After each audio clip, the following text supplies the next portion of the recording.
dimaki, manja oleh suami dan mertua saat aku minta tolong ambilkan obat. Saat itu juga aku langsung pergi dengan badan yang menggigil sambil berkata ini, hingga bikin mereka tak bergeming. Halo Bunda, semoga Bunda semuanya dalam keadaan sehat dan bahagia ya. Sebelum masuk ke ceritanya, jangan lupa nyalakan subtitle dan absen terlebih dahulu ya. Bunda-bunda semua dari daerah mana saja? Jangan lupa like, komen, dan subscribe channel ini ya. Selamat menonton. Namaku Cika. Aku menikah dengan Mas Randy 3 tahun lalu. 3 tahun yang terasa seperti 30 tahun jika kuingat kembali perjalanan panjang yang telah kulalui. Sebelum pernikahan, aku sudah berusaha sejujur mungkin tentang kondisiku. Aku duduk di ruang tamu rumah orang tuaku, ditemani ayah dan ibuku, saat Mas Randy dan keluarganya datang untuk melamar. Saat itu aku berkata dengan suara lirih namun penuh keyakinan. Mas Randy, aku punya penyakit autoimun. Sudah dari kecil.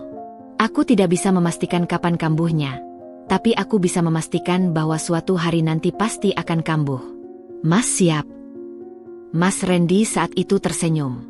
Senyum yang membuatku yakin bahwa aku telah menemukan tempat berpulang yang aman. Aku siap, Cik.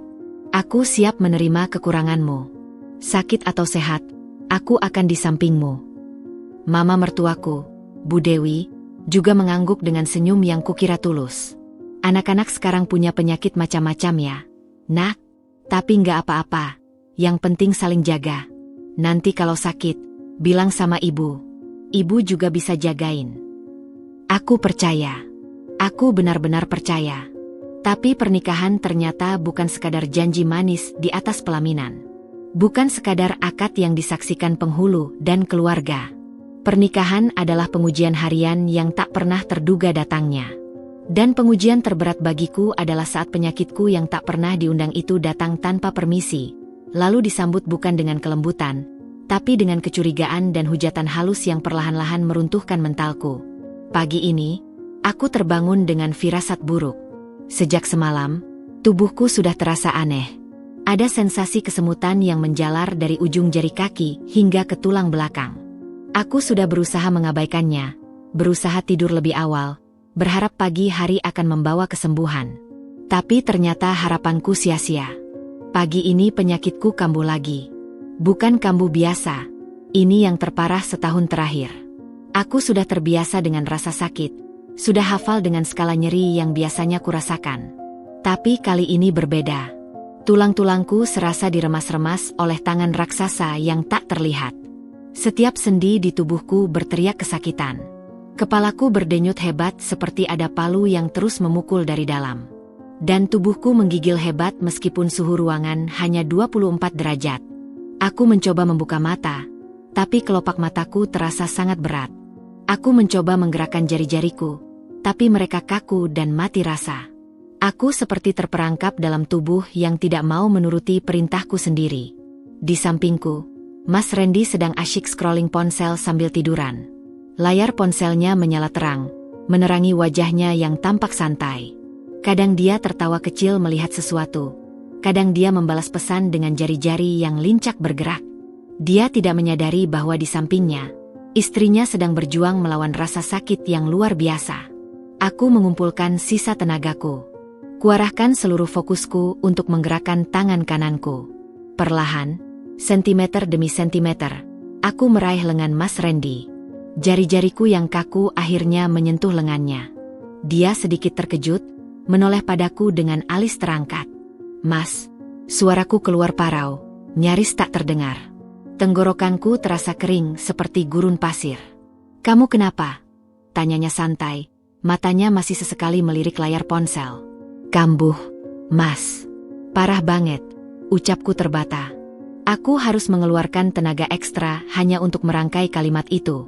Tolong, ambilkan obatku. Di lemari kamar mandi, kotak putih.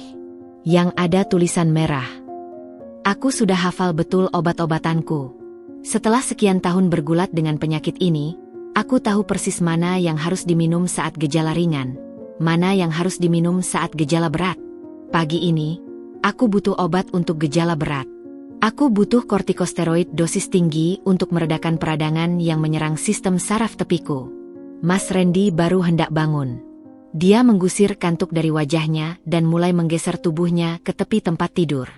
Tapi belum sempat kakinya menyentuh lantai, pintu kamar terbuka tanpa ketukan. Bu Dewi masuk dengan cangkir kopi di tangan. Aroma kopi robusta yang pekat memenuhi ruangan. Dia mengenakan daster batik lusuh kesukaannya. Rambutnya masih disanggul sederhana. Matanya yang tajam langsung mengamati situasi.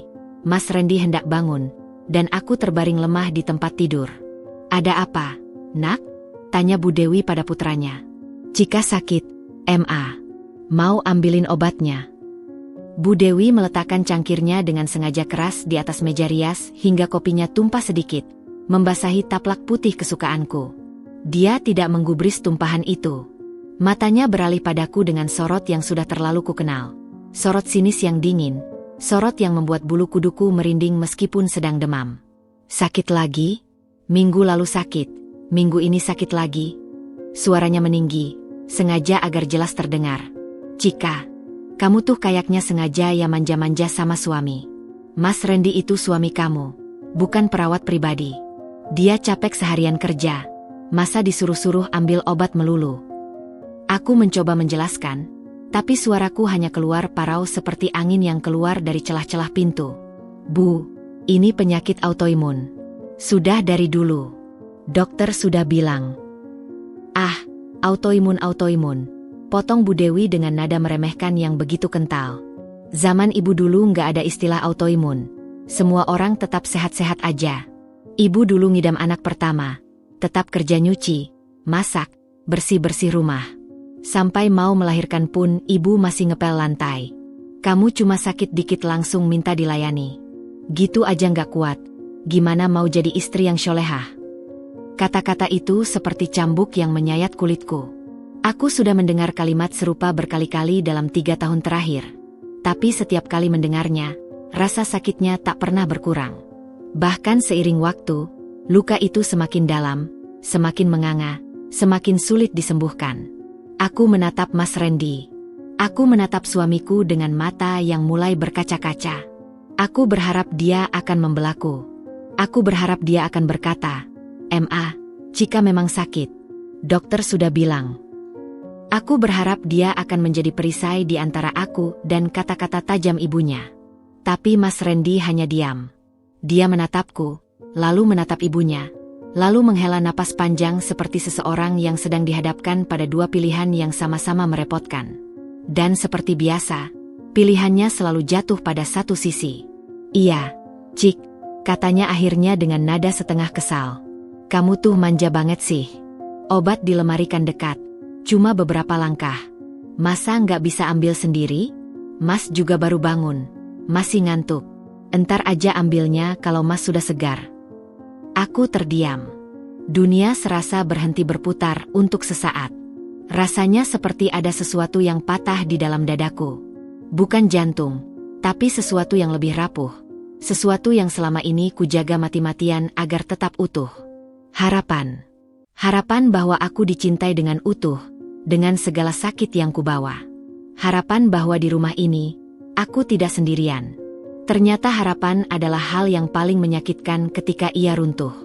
Kata-kata mereka, manja, cari perhatian, kurang bersyukur, gak kuat jadi istri syolehah, berputar-putar di kepalaku seperti pusaran air yang menyeretku ke dasar yang paling dalam. Aku ingin menangis. Aku ingin menjerit. Tapi aku terlalu sakit untuk menangis, terlalu lemah untuk menjerit. Aku hanya bisa berbaring di sana, dengan tubuh yang menggigil tak terkendali, dengan air mata yang diam-diam mengalir ke pelamin, dengan hati yang hancur berkeping-keping. Dan di saat itulah, sesuatu di dalam diriku bergeser. Bukan kesedihan, bukan amarah, tapi keputusan. Keputusan bahwa aku tidak akan lagi menjadi Cika yang lemah di hadapan mereka. Bahwa aku tidak akan lagi meminta tolong pada orang-orang yang menganggap sakitku sebagai sebuah drama. Bahwa mulai hari ini, aku akan mengandalkan diriku sendiri. Meskipun itu berarti aku harus merangkak di lantai yang dingin untuk meraih obatku sendiri. Aku tidak tahu dari mana aku mendapat kekuatan itu. Mungkin dari rasa sakit yang sudah mencapai batas maksimalnya. Mungkin dari keputusasaan yang sudah tak punya tempat untuk dituang lagi. Atau mungkin dari kesadaran bahwa jika aku tidak bergerak sekarang, aku bisa mati di tempat tidur ini, dan mereka mungkin akan bilang aku mati karena manja. Dengan sisa tenaga yang entah dari mana asalnya, aku memaksakan diri untuk duduk. Kepalaku serasa berputar, penglihatanku buram, dan mual hebat menyerang perutku. Tapi kubiarkan kakiku menyentuh lantai yang dingin. Kurai sandaran kursi di samping tempat tidur, lalu berdiri dengan tubuh yang terus menggigil hebat. Kaki kananku sempat lemas dan hampir membuatku jatuh, tapi aku berpegangan erat pada dinding. "Cika, kamu mau kemana?" Suara Mas Randy terdengar dengan nada setengah ragu. Mungkin dia tidak menyangka aku akan benar-benar bergerak. Aku tidak menjawab. Perlahan, dengan guncangan di setiap langkah, dengan napas yang terengah-engah, dengan keringat dingin yang membasahi seluruh tubuhku, aku berjalan menuju lemari kamar mandi. Jarak 3 meter dari tempat tidur ke lemari itu terasa seperti 3 kilometer. Setiap langkah adalah peperangan. Setiap langkah adalah doa. Tangan kananku mati rasa. Jari-jariku tidak bisa menggenggam dengan sempurna. Tapi aku berhasil membuka lemari dengan tangan kiri, meraih kotak obat putih itu, dan menggenggamnya erat-erat. Aku tidak langsung meminumnya. Aku menoleh ke arah mereka berdua yang masih berdiri di ambang pintu kamar. Mas Randy dengan wajah yang mulai menunjukkan kegelisahan. Bu Dewi dengan tangan masih bersilang di dada. Meskipun matanya mulai tidak enak melihat kondisiku yang ternyata memang separah itu. Dadaku naik turun menahan sakit. Tapi mataku kubuat sekosong mungkin. Aku ingin mereka melihat bahwa aku bukan Cika yang lemah. Aku ingin mereka melihat bahwa meskipun tubuhku hancur, aku masih memiliki martabat yang tidak akan kubiarkan mereka injak-injak lagi. "Mas Randy, Bu Dewi." Suaraku parau tapi terdengar jelas di antara hening yang tiba-tiba menyergap ruangan itu. Bahkan suara detak jarum jam di ruang tamu pun terdengar jelas. Aku menarik napas panjang. Aku tidak manja.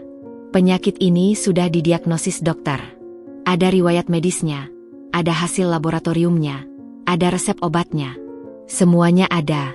Tapi karena aku dianggap manja, mulai hari ini aku tidak akan pernah merepotkan kalian lagi. Kutelan pil itu tanpa air. Pahitnya menyebar di tenggorokanku, tapi aku tidak peduli. Suatu hari nanti, ketika aku benar-benar nggak bangun karena penyakit ini kambuh dan nggak ada yang menolong, kalian boleh bilang ke semua orang bahwa Cika meninggal karena manja. Aku tidak menangis. Aku tidak histeris. Aku hanya bicara dengan kepastian yang membuat bulu kuduk mereka berdiri. Dan di saat itulah, untuk pertama kalinya dalam 3 tahun, aku melihat ketakutan di mata mereka berdua. Keputusanku untuk pergi bukanlah sesuatu yang lahir dari kedengkian atau amarah sesaat. Bukan juga karena aku ingin menghukum mereka dengan kepergianku. Keputusan ini lahir dari ruang yang paling dalam di hatiku. Ruang yang selama 3 tahun kusimpan rapat-rapat. Ruang yang berisi kesadaran bahwa aku tidak akan selamat jika terus tinggal di tempat di mana sakitku dianggap sebagai sebuah drama. Setelah aku meminum obat itu dengan tangan gemetar dan tanpa seteguk air pun, aku membalikkan badan. Kakiku masih terasa seperti balok-balok kayu yang kaku dan berat. Tapi aku harus bergerak. Aku harus keluar dari ruangan ini sebelum aku benar-benar runtuh di depan mereka. "Cika, kamu mau kemana?" Suara Mas Randy di belakangku mulai terdengar tidak enak. Mungkin dia mendengar ketegasan di ucapanku tadi. Mungkin dia baru menyadari bahwa aku tidak sedang menggertak. Aku tidak menjawab. Aku hanya terus berjalan menuju lemari pakaian di sudut ruangan. Jaraknya hanya 2 meter. Tapi setiap langkah terasa seperti mengarungi lautan yang bergelombang.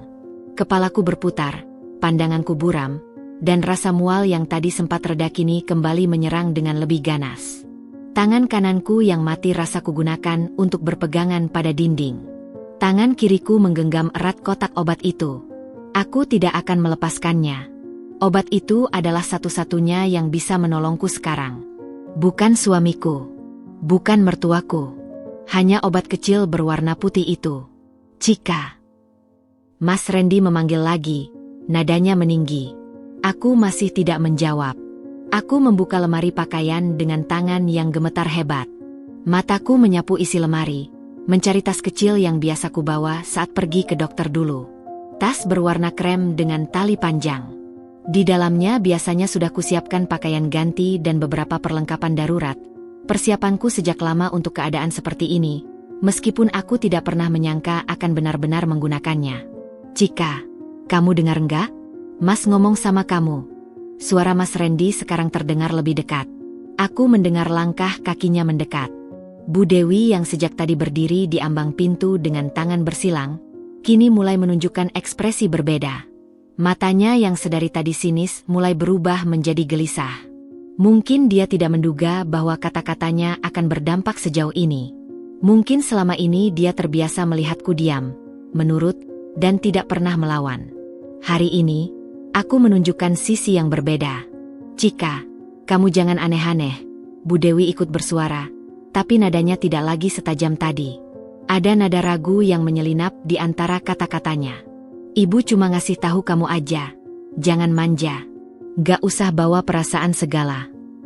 Aku menghentikan gerakanku sejenak. Kutatap Bu Dewi dengan mata yang kosong. Kosong bukan karena aku tidak memiliki perasaan, tapi kosong karena aku terlalu lelah untuk menunjukkan perasaan itu. Bu Dewi, kataku pelan, saya sudah 3 tahun mendengar kata manja setiap kali saya sakit. Saya sudah 3 tahun berusaha tersenyum padahal tulang-tulang saya terasa seperti diremuk. Saya sudah 3 tahun tidak pernah membantah meskipun hati saya hancur setiap kali ibu berkata bahwa sakit saya hanya cari perhatian. Hari ini, saya tidak kuat lagi. Bu Dewi terdiam. Bibirnya yang tadi begitu lincah melontarkan kata-kata tajam kini terkunci rapat. Aku kembali mencari tas di lemari. Jari-jariku yang kaku kesulitan meraih tas krem itu. Beberapa kali tanganku terpeleset. Beberapa kali tas itu jatuh kembali ke dalam lemari. Tapi aku tidak menyerah.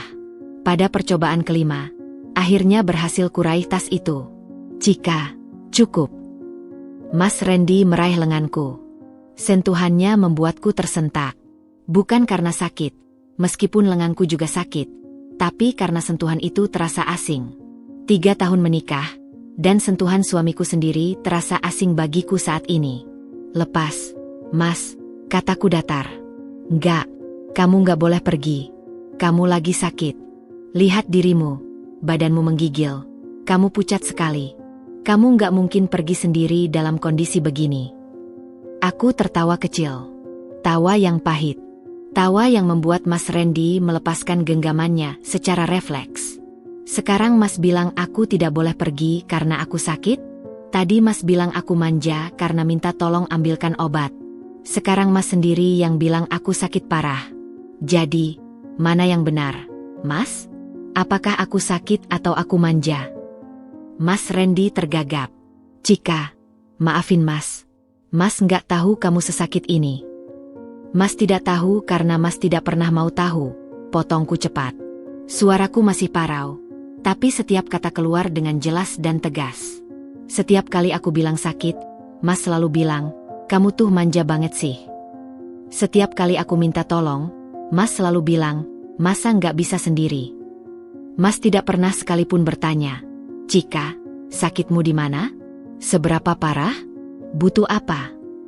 Tidak pernah, Mas. Tidak pernah. Mas Randy menunduk. Wajahnya yang tadinya masih berusaha tegas kini mulai hancur. Aku melihat ada air mata yang menggenang di sudut matanya. Tapi aku tidak peduli. Air matanya tidak akan menyembuhkan luka yang sudah bertahun-tahun menganga di dadaku. Aku mulai memasukkan beberapa baju ke dalam tas. Tanganku masih gemetar. Jari-jariku masih kaku, tapi aku melakukannya perlahan. Satu persatu. Kaos, celana panjang, jaket tebal karena aku tahu tubuhku akan terus menggigil. Aku juga mengambil dompet, kartu identitas, kartu BPJS Kesehatan, dan buku rekam medis yang selalu kusimpan di laci lemari. Bu Dewi menyaksikan semuanya dari ambang pintu. Dia tidak lagi menyilangkan tangan. Kini kedua tangannya menggenggam erat ujung daster batiknya. Wajahnya pucat. Mungkin baru kali ini dia melihat bahwa aku, menantu yang selama ini dianggap lemah dan manja, memiliki keberanian yang tidak pernah diduganya.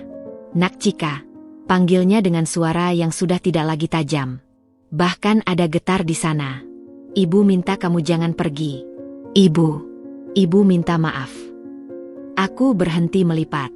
Kutatap Bu Dewi dengan mata yang basah tapi tidak menangis. Ibu minta maaf karena apa, Bu?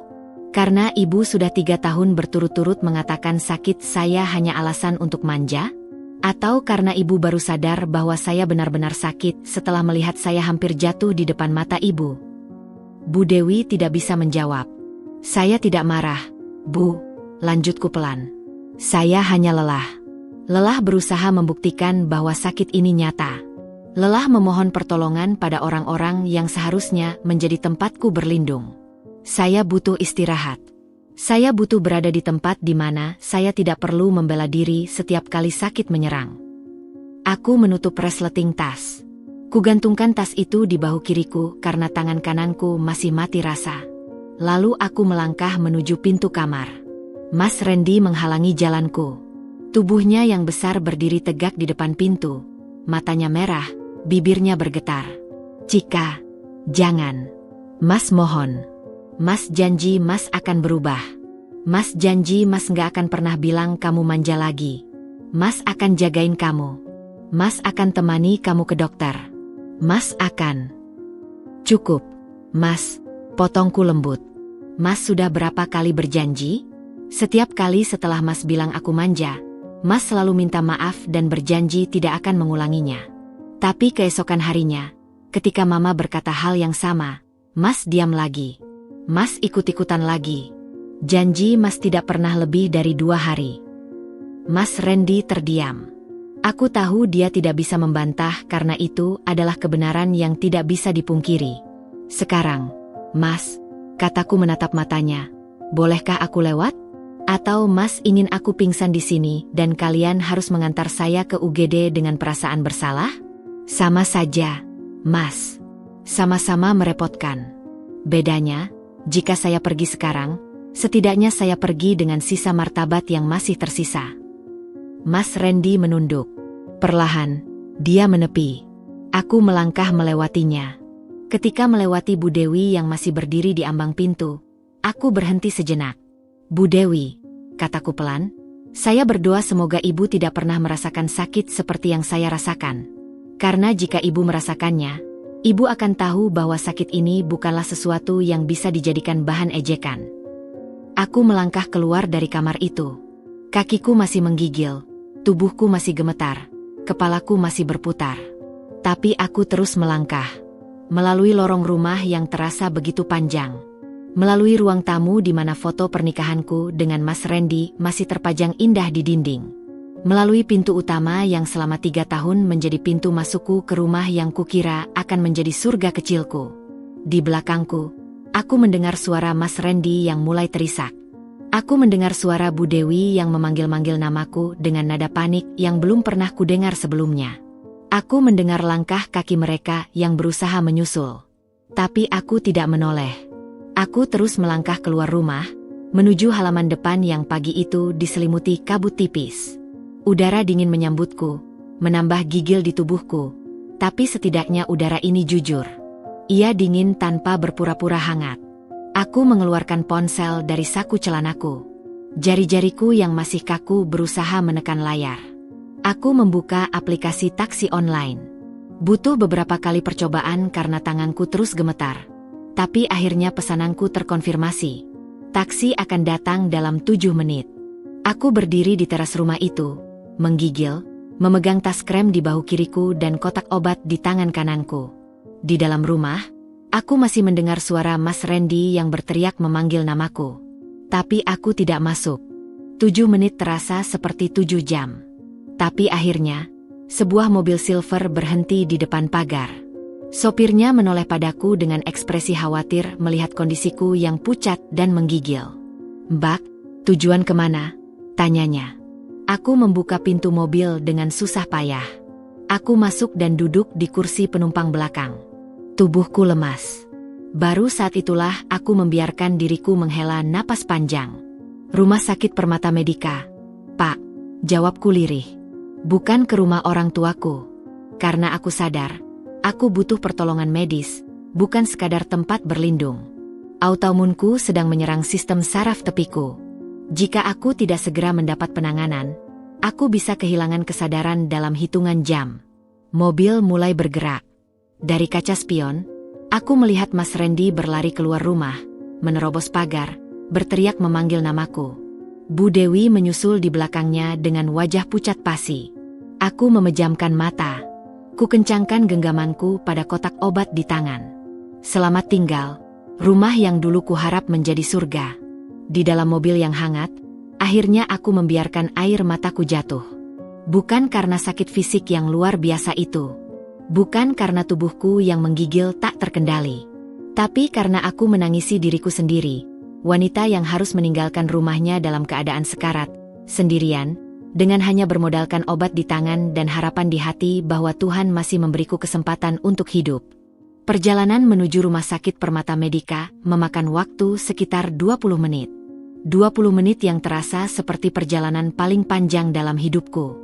Aku duduk di kursi belakang taksi dengan tubuh yang terus menggigil hebat. Gigiku bergemeletuk tak terkendali meskipun aku sudah mengenakan jaket tebal yang sempat kuambil dari lemari. Keringat dingin membasahi seluruh tubuhku, membuat pakaian yang kupakai terasa basah dan lengket. Sopir taksi sesekali menatapku melalui kaca spion. Wajahnya menunjukkan ekspresi khawatir yang tulus. "Mbak, sehat-sehat aja? Mau saya antar langsung ke UGD aja nanti? Biar nggak perlu jalan jauh." Aku hanya mengangguk pelan. Tidak punya tenaga untuk bicara lebih dari satu kata. Kepalaku serasa berputar, penglihatanku buram, dan ada rasa mual yang terus-menerus menyerang perutku. Aku menggenggam erat kotak obat di tangan kiriku, sementara tangan kananku masih mati rasa dan sulit digerakkan. Di tengah perjalanan, ponselku bergetar. Awalnya hanya sekali, lalu bertubi-tubi. Getaran demi getaran mengguncang saku celanaku seperti alarm yang tak mau berhenti berbunyi. Aku tahu itu pasti Mas Randy. Tidak ada orang lain yang akan menghubungiku sepanas ini. Aku mencoba mengabaikannya. Tapi getaran itu terus berlangsung tanpa henti. Dengan susah payah, aku mengeluarkan ponsel dari saku celanaku. Jari-jariku yang kaku berusaha menekan tombol, tapi layar ponsel terlihat buram di mataku yang mulai kabur. Aku mengucek mata dengan punggung tangan, mencoba fokus. Layar ponselku dipenuhi notifikasi. "Mas Randy, Cika, kamu di mana? Mas Randy, balik sini sekarang. Mas Randy, jangan bikin malu keluarga. Mas Randy, MA, Cika serius balik. Mas Randy, kamu jangan egois. Mas Randy, Mas minta maaf udah bilang kamu manja. Mas Randy, sekarang balik. Mas Randy, Cika. Mas Randy, Cika, please angkat teleponnya. Mas Randy, mama nangis nih. Mas Randy, kamu di mana? Mas Randy, Mas minta tolong Cika angkat teleponnya." Aku membaca pesan-pesan itu satu persatu. Ada 12 pesan yang belum dibaca, dan di antaranya ada 6 panggilan tidak terjawab. Di lain waktu, mungkin aku akan merasa iba. Mungkin aku akan merasa bersalah karena membuat mereka khawatir. Tapi saat ini, tubuhku terlalu sakit untuk merasakan apapun selain rasa sakit itu sendiri. Aku menatap layar ponsel dengan mata sayu. Jari telunjukku yang kaku bergerak ke tombol daya. Aku menekannya. Layar ponsel menjadi gelap. Aku mematikannya. Bukan karena aku marah. Bukan karena aku benci. Tapi karena aku terlalu lelah. Terlalu lelah untuk menjelaskan. Terlalu lelah untuk meyakinkan. Terlalu lelah untuk membela diri lagi. Aku butuh semua energiku untuk bertahan hidup saat ini. Bukan untuk meyakinkan orang lain bahwa aku memang sedang sekarat. Sopir taksi kembali menatapku lewat kaca spion. "Mbak, sabar ya. Bentar lagi sampai. Sudah kelihatan rumah sakitnya tuh di depan." Aku mengangguk lemah. Dari balik kaca mobil, aku memang sudah bisa melihat gedung putih Rumah Sakit Permata Medika dengan tulisan biru besar di depannya. 3 tahun terakhir, gedung ini sudah seperti rumah keduaku. Aku hafal setiap sudutnya, hafal nama-nama perawat di ruang rawat inap, hafal dokter spesialis yang menanganiku. Tapi hari ini, aku datang ke sini dengan cara yang paling berbeda. Bukan diantar suami, bukan ditemani keluarga. Sendirian. Hampir sekarat. Dengan tas kecil di bahu dan obat di tangan. Taksi berhenti di depan pintu UGD. Sopirnya langsung turun dan membukakan pintu untukku. "Mbak, saya bantu turun ya." Perlahan-lahan, aku mencoba keluar dari mobil, tapi kakiku terasa seperti tak punya tulang. Begitu kakiku menyentuh tanah, tubuhku langsung oleng ke kiri. Sopir itu sigap menangkap lenganku. "Hati-hati, Mbak. Saya antar sampai pintu masuk." Dia menuntunku perlahan menuju pintu UGD. Setiap langkah terasa seperti menginjak awan. Tidak nyata, tidak jelas. Penglihatanku semakin kabur. Aku hanya bisa melihat siluet pintu kaca yang terbuka lebar, dan sesosok perawat dengan seragam putih yang berlari ke arahku. "Mbak, Mbak, kenapa ini?" Suara perawat itu terdengar dari kejauhan, seperti orang yang bicara dari ujung terowongan. "Autoimun, kambuh," bisikku, nyaris tak terdengar. Perawat itu langsung menyambutku. Dia meraih tubuhku yang sudah hampir roboh, memelukku agar tidak jatuh. "Kak, tolong kursi roda. Cepat," teriaknya ke arah dalam. Aku tidak ingat banyak setelah itu. Yang kuingat adalah sensasi tubuhku didudukan di kursi roda, suara roda berputar di lantai keramik, suara napasku yang terdengar begitu berat dan terengah-engah, lalu kegelapan yang perlahan menyelimuti kesadaranku. Aku tidak tahu berapa lama aku tidak sadarkan diri. Yang ku tahu, ketika aku membuka mata, aku sudah terbaring di atas tempat tidur UGD. Ada selang infus yang terpasang di tangan kiriku. Cairan bening menetes perlahan dari tabung plastik yang tergantung di atas kepalaku. Ada juga selang oksigen yang menjuntai di hidungku, memberikan aliran udara segar yang terasa sangat melegakan. Ruangan UGD terasa dingin. Lampu neon di langit-langit menyala terang, membuatku harus menyipitkan mata. Aku mencoba menggerakkan jari-jariku. Masih kaku, tapi tidak separah tadi. Aku mencoba menggerakkan kakiku. Masih terasa berat, tapi setidaknya aku masih bisa merasakannya. Aku masih hidup. Aku selamat. "Bu Cika, Ibu sudah sadar." Suara seorang perawat mendekat. Aku menoleh perlahan. Seorang perawat muda dengan rambut sebahu mendekati tempat tidurku. Di tangannya ada sebuah papan catatan medis. "Sudah," jawabku lirih. Suaraku serak, tenggorokanku terasa sangat kering. Perawat itu tersenyum lega. "Syukurlah. Ibu tadi sempat pingsan saat masuk UGD. Dokter langsung memberikan penanganan darurat. Ibu sudah sadar sekitar 2 jam yang lalu, tapi saya biarkan ibu tidur dulu." 2 jam? Aku terkejut meskipun suaraku masih lemah. "Iya, Bu. Ibu datang sekitar pukul 9 pagi, sekarang sudah pukul 11. Aku memejamkan mata sebentar. 2 jam. Aku tidak sadar selama 2 jam. Jika aku tidak segera ke rumah sakit, jika aku memilih untuk tinggal di rumah atau pergi ke tempat yang lebih jauh, mungkin aku sudah tidak sadarkan diri di jalan. Mungkin aku sudah terlambat mendapat pertolongan." "Dokter Sari sudah memeriksa ibu tadi," lanjut perawat itu. "Beliau bilang kalau ibu sudah boleh pindah ke ruang rawat inap. Hasil laboratorium ibu sudah keluar, dan dokter Sari ingin bicara dengan ibu. Apakah ibu punya keluarga yang bisa dihubungi?" Aku terdiam. Keluarga. Pikiran pertama yang muncul adalah Mas Randy. Tapi aku segera mengusirnya. "Aku belum siap." "Belum. Tolong hubungi mama saya," kataku pelan. Aku menyebutkan nomor telepon ibuku dengan suara yang terputus-putus. Perawat itu mencatatnya dengan saksama. "Baik, Bu. Saya akan hubungi. Apakah suami ibu juga perlu dihubungi?" Aku menggeleng pelan. "Tidak usah dulu." Perawat itu mengangguk meskipun matanya menunjukkan sedikit kebingungan. Tapi sebagai petugas medis, dia tahu tidak pantas bertanya lebih jauh. Dia hanya tersenyum dan berkata, "Baik, Bu. Ibu istirahat dulu ya. Saya akan urus administrasinya." Perawat itu pergi, meninggalkanku sendirian di ruang UGD yang sunyi. Hanya ada suara detak mesin di samping tempat tidur yang memantau tekanan darahku, dan suara napasku yang masih terdengar berat. Aku menatap langit-langit ruangan yang putih bersih. Ada rasa lega yang bercampur dengan kesedihan yang aneh. Aku lega karena masih hidup. Aku sedih karena aku harus sendirian dalam pertarungan mempertahankan nyawaku sendiri. Sementara itu, di rumah, situasi berbanding terbalik. Mas Randy duduk di sofa ruang tamu dengan kepala tertunduk.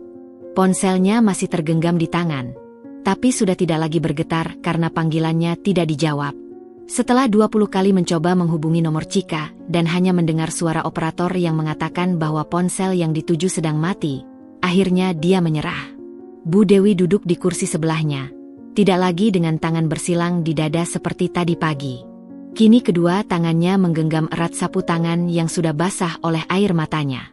Wajahnya pucat, matanya sembab, dan bibirnya bergetar setiap kali dia mencoba bicara. "Mas Randy, Chika belum kasih kabar," tanyanya untuk ke-10 kalinya dalam 1 jam terakhir. Mas Randy menggeleng tanpa mengangkat kepala. "Enggak, Ma. Ponselnya mati." Bu Dewi menggigit bibir bawahnya. Air matanya kembali mengalir. "Ibu salah, Nak. Ibu terlalu keras sama Chika.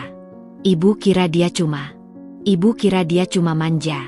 Tadi pas dia berdiri, ibu lihat dia benar-benar pucat. Tangannya kaku, jalannya oleng. Ibu baru sadar kalau dia benar-benar sakit." Mas Randy mengangkat kepalanya. Matanya merah, air mata menggenang di sudut matanya. "Ma, kenapa sih Mama selalu bilang Chika manja? Dia memang sakit. Dokter sudah bilang. Aku sendiri yang dulu antar Chika ke dokter. Aku lihat hasil laboratoriumnya. Tapi setiap kali Mama bilang Chika manja, aku malah ikut-ikutan. Aku takut sama Mama.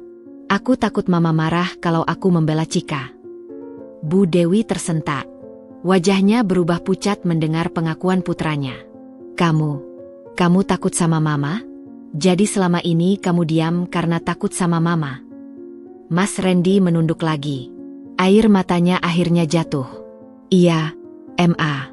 Aku tahu Chika sakit. Aku tahu dia benar-benar butuh pertolongan. Tapi setiap kali Mama bilang dia manja, aku ikut-ikutan karena aku nggak mau Mama bilang aku anak yang nggak nurut. Aku pikir nanti juga Chika baikan sendiri. Aku pikir sakitnya nggak separah yang dia bilang." Bu Dewi menutup mulutnya dengan tangan. Air matanya mengalir deras. "Ya Allah, Randy, kenapa kamu nggak bilang dari dulu? Kenapa kamu biarkan ibu terus-terusan salah sama Chika? Kenapa kamu biarkan ibu jadi mertua yang jahat?" "Karena aku pengecut, Ma." Suara Mas Randy pecah. Dia menangis terseduh-seduh. "Aku takut kehilangan Mama, tapi aku malah kehilangan Chika." Bu Dewi bangkit dari kursinya. Dia berjalan tertatih mendekati putranya dan memeluknya erat. Keduanya menangis dalam pelukan. "Kita cari Chika, Nak," bisik Bu Dewi dengan suara bergetar. "Ibu janji, ibu akan minta maaf padanya. Ibu akan bilang kalau ibu salah. Ibu akan bilang kalau selama ini ibu buta." Mas Randy mengangguk di pelukan ibunya. "Tapi kita nggak tahu dia di mana, Ma.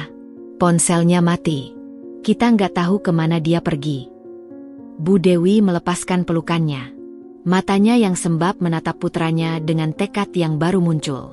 "Coba hubungi keluarganya. Hubungi mertua ibu. Mungkin Chika pulang ke sana." Mas Randy mengangguk. Dia meraih ponselnya dan mencari kontak ibu Chika. Jari-jarinya gemetar saat menekan tombol panggil. Telepon berdering beberapa kali, lalu diangkat. "Halo, Bu? Ini Randy. Ibu, apakah Chika ada di sana?" Keheningan di ujung telepon membuat jantung Mas Randy berdegup kencang. Lalu suara ibu Chika terdengar. Dingin, tajam, tidak seperti biasanya. "Chika tidak di sini, Randy. Kenapa? Ada apa?" Mas Randy terdiam sejenak. Dia tidak tahu harus menjawab apa. Dia tidak tahu harus bilang bahwa istrinya pergi setelah dianggap manja. Dia tidak tahu harus bilang bahwa istrinya dalam keadaan sakit parah dan hilang entah kemana. Chika pergi dari rumah, Bu. Dia sakit kambuh. Badannya menggigil, tangannya kaku. Aku nggak tahu dia kemana. Ponselnya mati." Keheningan panjang di ujung telepon. Mas Randy bisa mendengar napas mertuanya yang terdengar berat, menahan amarah. "Randy, kamu dengar baik-baik." Suara ibu Chika akhirnya terdengar lagi. Mas Randy bisa mendengar getaran kemarahan yang tertahan di setiap katanya. Chika punya penyakit autoimun yang sudah didiagnosis dokter sejak SMP. Penyakitnya bisa menyerang sistem sarafnya kapan saja. Jika dia tidak segera mendapat pertolongan, Dia bisa kehilangan kesadaran. Dia bisa lumpuh. Dia bisa mati. Dan kamu membiarkannya pergi sendirian dalam kondisi seperti itu?" Mas Randy tidak bisa menjawab. Air matanya jatuh lagi. "Saya akan cari Chika. Tapi Randy, ingat ini. Jika sesuatu terjadi pada anak saya, jangan harap saya akan diam." Telepon ditutup. Mas Randy terduduk lemas di sofa. Bu Dewi yang mendengar percakapan itu dari samping kini ikut terduduk. Wajahnya pucat pasi. "Mati? Lumpuh?" bisik Bu Dewi dengan suara gemetar. "Penyakit Chika separah itu?" Mas Randy hanya bisa mengangguk sambil menangis. Bu Dewi menutup wajahnya dengan kedua tangan. Untuk pertama kalinya dalam hidupnya, dia merasakan ketakutan yang begitu besar. Bukan ketakutan karena sesuatu yang akan menimpanya, tapi ketakutan karena sesuatu yang telah dia lakukan pada orang lain. "Ya Allah," bisiknya di sela isak tangisnya. "Ampuni hamba.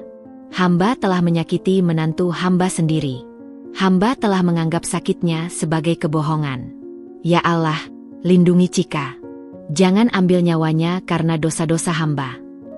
Tapi di luar sana, aku belum memberi kabar. Aku belum tahu bahwa mereka mencariku. Aku belum tahu bahwa Bu Dewi menangis dan berdoa untukku. Aku belum tahu bahwa Mas Randy akhirnya mengakui ketakutannya pada ibunya. Aku hanya tahu bahwa saat ini, aku terbaring di ruang UGD dengan infus di tangan dan oksigen di hidung, berjuang sendirian untuk tetap hidup. Aku dipindahkan ke ruang rawat inap sekitar pukul 1 siang. Perawat-perawat di UGD sangat sigap dan profesional. Mereka memastikan kondisiku stabil sebelum akhirnya mengizinkanku dipindahkan ke ruangan di lantai 3, tempat pasien-pasien dengan penyakit autoimun dan saraf biasanya dirawat. Ruangan yang kudapat adalah ruang rawat inap kelas 2 dengan 2 tempat tidur. Kebetulan, pasien di sebelahku baru saja pulang, jadi untuk sementara aku sendirian di ruangan itu. Sepi, tapi aku justru merasa lega. Aku tidak punya energi untuk bersosialisasi atau menjawab pertanyaan-pertanyaan dari pasien lain yang mungkin penasaran kenapa aku dirawat sendirian tanpa keluarga. Tempat tidurnya cukup nyaman, dengan sprei putih bersih dan selimut tipis berwarna biru muda. Jendela di samping tempat tidurku menghadap ke timur. Cahaya matahari siang masuk dengan hangat meskipun AC di ruangan ini cukup dingin. Aku membiarkan sinar matahari itu menyentuh wajahku, berharap kehangatannya bisa sedikit meredakan gigil yang masih sesekali menyerang tubuhku. Infus masih terpasang di tangan kiriku. Cairan berwarna bening itu menetes perlahan, membawa obat-obatan yang membuat tubuhku sedikit demi sedikit mulai terasa lebih ringan. Dokter Sari sudah memeriksaku dan mengatakan bahwa penanganan darurat yang diberikan cukup berhasil menstabilkan kondisiku. Tapi aku masih harus menjalani perawatan intensif setidaknya 3 hari ke depan. "Ibu Chika, saya harus jujur," kata Dokter Sari saat memeriksaku di UGD tadi. Wajahnya serius, matanya menatapku dengan campuran empati dan kekhawatiran. "Penanda inflamasi ibu sangat tinggi.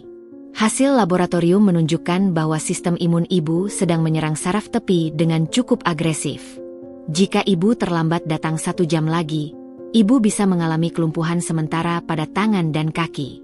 Bahkan bisa juga menyerang saraf pernapasan." Aku hanya bisa tertunduk saat mendengar itu. 1 jam.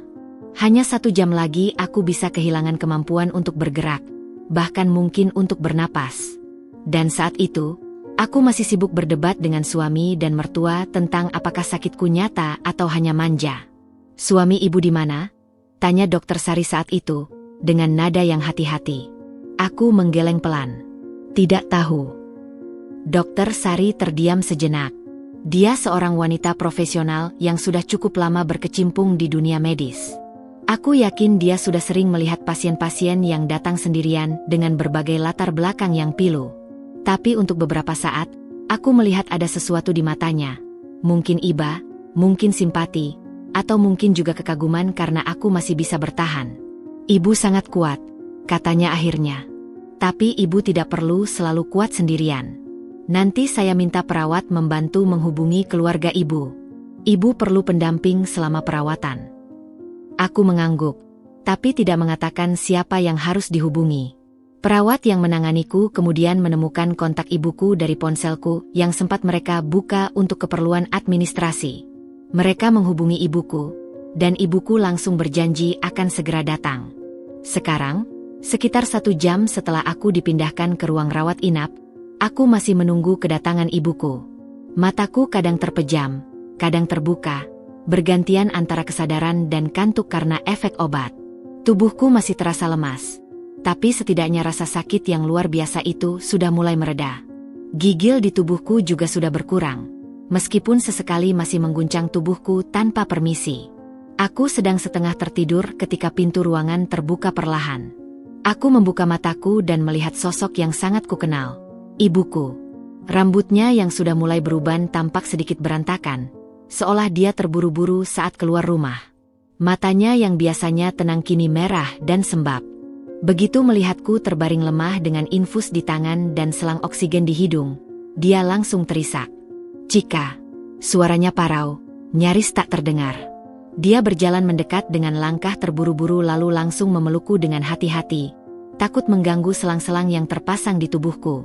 Aku bisa merasakan hangatnya pelukan ibuku, hangat yang sudah lama tidak kurasakan. Aroma sabun mandi dan bedak yang familiar menyengat hidungku, dan entah mengapa, aroma itu membuatku ingin menangis. Suaraku pecah. Selama berjam-jam aku menahan tangis, selama berjam-jam aku memaksakan diri untuk kuat sendirian. Kini akhirnya jembatan itu runtuh. Aku menangis di pelukan ibuku seperti anak kecil yang tersesat dan akhirnya menemukan jalan pulang. Nak, ibuku membelai kepalaku dengan lembut. Tangannya yang hangat mengusap-usap rambutku yang kusut. "Mama di sini. Mama nggak akan kemana-mana. Kamu aman sekarang." Aku menangis lama sekali. Tangis yang tertahan selama 3 tahun akhirnya keluar semua. Bukan hanya tangis karena sakit fisik yang luar biasa, tapi tangis karena luka hati yang bertumpuk. Tangis karena lelah berusaha membuktikan sesuatu pada orang-orang yang tidak pernah mau mengerti. Tangis karena aku merasa begitu sendirian dalam perjuanganku melawan penyakit ini. Setelah tangisku mulai reda, ibuku melepaskan pelukannya perlahan. Dia duduk di kursi di samping tempat tidurku, menarik napas panjang, lalu menatapku dengan mata yang masih basah. "Cika, cerita ke Mama. Kenapa kamu sendirian? Kenapa Mas Randy nggak antar kamu ke rumah sakit? Kenapa kamu nggak telepon Mama dari awal?" Aku menghela napas. Aku tahu pertanyaan-pertanyaan ini akan muncul. Aku tahu ibuku akan bertanya. Tapi entah mengapa, untuk pertama kalinya, aku merasa bahwa aku tidak perlu lagi menyembunyikan apapun. Aku tidak perlu lagi membela suamiku, tidak perlu lagi menutupi perlakuan mertuaku. Aku sudah terlalu lelah untuk berpura-pura bahwa semuanya baik-baik saja. "Aku sakit kambuh pagi ini, Aku mulai bercerita dengan suara lirih. Pagi-pagi sekali, aku sudah merasa ada yang tidak beres. Tubuhku mulai kaku, tanganku mati rasa, dan aku menggigil hebat. Aku minta tolong Mas Randy ambilkan obat di lemari kamar mandi. Aku berhenti sejenak. Kenangan pagi ini masih begitu segar di kepalaku. Masih begitu menyakitkan untuk diucapkan. Mas Randy baru mau bangun, tapi Mama Randy masuk kamar. Dia bilang aku manja. Dia bilang aku cari perhatian. Dia bilang Mas Randy bukan perawat pribadiku. Dan Mas Randy ikut-ikutan. Dia bilang aku manja banget. Masa ambil obat sendiri nggak bisa? Ibuku mendengarkan dengan wajah yang semakin keras. Tangannya yang tadinya memegang tanganku kini menggenggam erat, hampir sampai terasa sakit. Aku tahu ibuku sedang menahan amarah. Ibuku bukan wanita yang mudah marah, tapi jika menyangkut anak-anaknya, dia bisa menjadi sangat berbeda. "Lalu?" tanya ibuku dengan suara yang tertahan. Aku ambil obat sendiri, Ma. Dengan tangan yang kaku, dengan badan yang menggigil, aku jalan ke lemari kamar mandi dan ambil obat sendiri. Lalu aku bilang ke mereka, aku nggak akan merepotkan mereka lagi. Aku bilang, suatu hari kalau aku mati karena sakit ini dan nggak ada yang nolong, mereka boleh bilang ke semua orang bahwa Cika meninggal karena manja. Ibuku menutup mulutnya dengan tangan. Air matanya mengalir deras. Setelah itu aku ambil tas, ambil beberapa baju, dan pergi. Aku pesan taksi online, lalu langsung ke UGD. Sampai di sini aku hampir pingsan. Perawat bilang aku tidak sadar 2 jam. Ruangan menjadi hening. Hanya ada suara tangis ibuku yang tertahan dan suara detak mesin di samping tempat tidurku. Aku membiarkan ibuku menangis. Aku tahu dia butuh waktu untuk mencerna semua yang baru saja kuceritakan. Setelah beberapa lama, ibuku menarik napas panjang dan mengusap air matanya dengan punggung tangan. Cika, Mama minta kamu jujur. Apakah ini baru pertama kali kamu diperlakukan seperti itu? Aku terdiam. Cika, jawab Mama. Aku menggeleng pelan. Sudah 3 tahun, Ma. Setiap kali aku sakit, selalu begitu. Mama Randy bilang aku manja. Mas Randy diam. Kadang dia ikut-ikutan bilang aku manja. Aku sudah coba jelaskan tentang penyakitku, tapi mereka selalu bilang, zaman dulu nggak ada autoimun, semua orang tetap sehat. Aku sudah tunjukkan hasil laboratorium, tapi mereka bilang itu cari-cari alasan. Ibuku menggigit bibirnya. Aku tahu dia sedang berusaha keras menahan diri untuk tidak marah. Kenapa kamu nggak bilang ke Mama dari dulu? Karena aku malu, Ma. Aku yang memilih Mas Randy. Aku yang bilang ke Papa dan Mama bahwa dia orang baik. Aku nggak mau Papa dan Mama kecewa. Aku pikir kalau aku sabar, mereka akan berubah. Aku pikir kalau aku terus menerangkan, mereka akan mengerti. Tapi ternyata, suaraku tercekat. Ibuku memegang tanganku lagi. Kali ini lebih lembut. Kamu sudah sangat sabar, Nak. Kamu sudah berjuang sendiri terlalu lama. Sekarang Mama di sini. Mama nggak akan biarkan kamu kembali ke rumah itu sebelum kamu benar-benar siap. Dan Mama nggak akan biarkan siapapun memperlakukan kamu seperti itu lagi. Aku menatap ibuku. Di matanya aku melihat keteguhan yang selama ini menjadi kekuatanku sejak kecil. Ibuku adalah wanita yang tidak banyak bicara. Tapi ketika dia sudah bertekad, tidak ada yang bisa menghentikannya. Terima kasih, Ma. Jangan bilang terima kasih. Kamu anak Mama. Mama berkewajiban melindungi kamu. Sekarang kamu istirahat. Mama akan urus administrasi dan bicara dengan dokternya. Ibuku membetulkan selimutku, memastikan selang infus tidak tertarik, lalu mengecup keningku lembut. Tidurlah, Nak. Mama di sini menjagamu. Aku memejamkan mata. Untuk pertama kalinya setelah berjam-jam, aku merasa aman. Bukan aman karena ruangan ini atau karena obat-obatan yang diberikan, tapi aman karena aku tidak sendirian. Aku punya ibuku. Aku punya tempat pulang. Sementara di rumah, Mas Randy dan Bu Dewi masih bergulat dengan kecemasan yang semakin menggerogoti. Bu Dewi sudah tidak bisa duduk diam. Dia mondar-mandir di ruang tamu, sesekali melihat ke arah pintu, sesekali melihat ponsel putranya yang masih belum menunjukkan tanda-tanda kabar dari Cika. Wajahnya pucat, matanya sembab, dan untuk pertama kalinya dalam 3 tahun, dia merasa sangat bersalah. Randy, coba hubungi lagi mertua ibu, pinta Bu Dewi dengan suara gemetar. Mas Randy menggeleng. Tadi Mama mertua sudah bilang dia akan cari Cika. Belum tentu dia mau angkat telepon dari aku. Coba aja, Nak. Mungkin sekarang sudah ada kabar. Mas Randy menghela napas panjang. Dia mengangkat ponselnya dan menekan nomor ibu Cika lagi. Kali ini telepon diangkat setelah 2 kali dering. Halo, Bu. Maaf mengganggu. Apakah sudah ada kabar dari Cika? Keheningan di ujung telepon. Lalu suara ibu Cika terdengar, dingin dan datar. Cika di rumah sakit. Dia dirawat di UGD sejak tadi pagi. Dia datang sendiri dengan taksi, hampir pingsan di pintu masuk. Dokter bilang, jika dia terlambat 1 jam lagi, dia bisa lumpuh. Mas Randy terdiam. Wajahnya memucat. Bu Dewi yang mendengar percakapan itu dari samping langsung menutup mulutnya dengan tangan. Air matanya mengalir lagi. Bu, saya ke sana sekarang. Saya mau jenguk Cika. Tidak usah.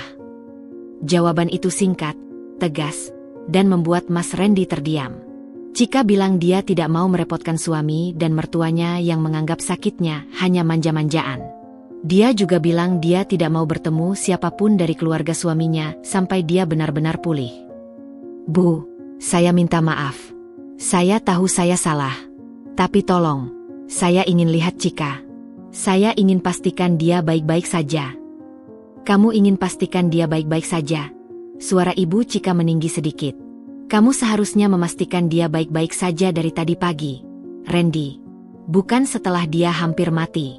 Bukan setelah kamu dan ibumu bilang dia manja. Bukan setelah dia pergi sendirian dalam keadaan sekarat. Mas Randy tidak bisa menjawab.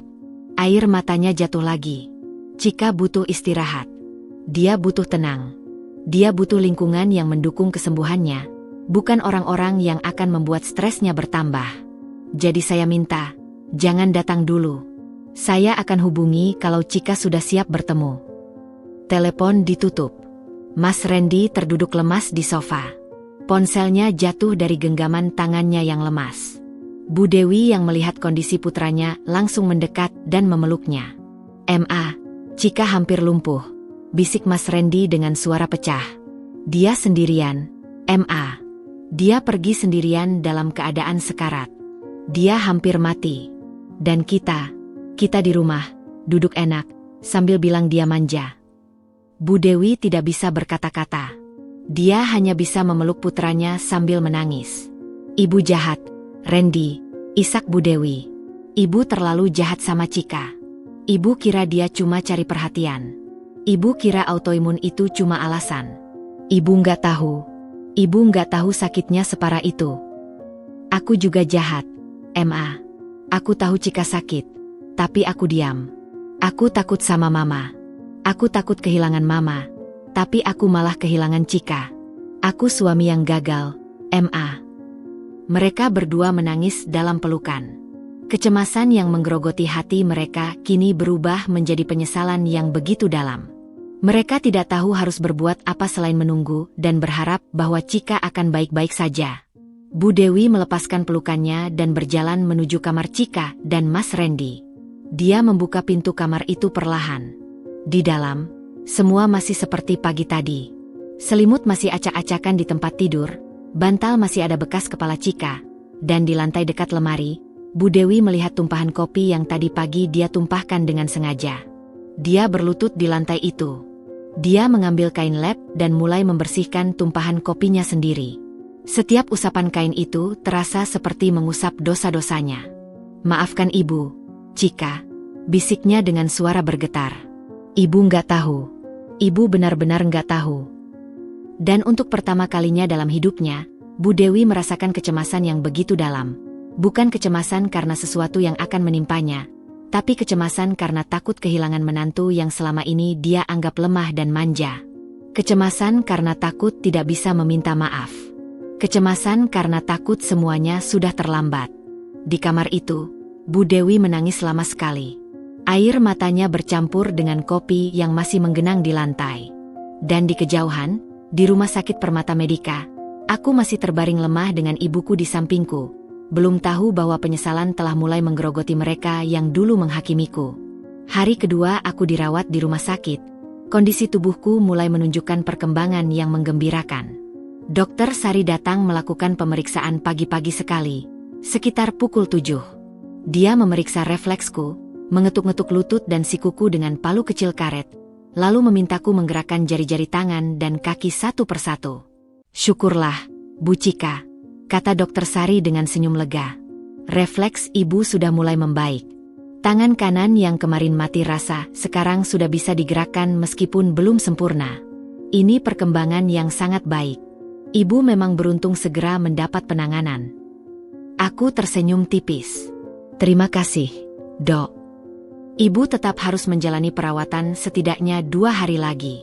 Saya ingin memastikan penanda inflamasi di tubuh Ibu benar-benar turun ke level yang aman. Istirahat yang cukup, jangan stres, dan pastikan asupan nutrisi terpenuhi." Dokter Sari kemudian berpamitan karena harus memeriksa pasien lain. Sebelum keluar, dia menoleh sebentar dan berkata, "Ibu sangat kuat, Bu Cika. Saya sudah lihat banyak pasien dengan kondisi seperti Ibu, tapi tidak semua memiliki keteguhan seperti Ibu. Teruslah berjuang." Setelah Dokter Sari pergi, aku menatap langit-langit ruangan dengan perasaan lega yang campur aduk. Aku selamat. Aku masih hidup. Tapi di benakku, masih terbayang jelas kata-kata yang kuterima pagi kemarin. "Manja." Kata itu masih terngiang di kepalaku, seperti gema yang tak mau pergi. Ibuku datang sekitar pukul 9, membawa bubur ayam kesukaanku dari warung langganan di dekat rumah.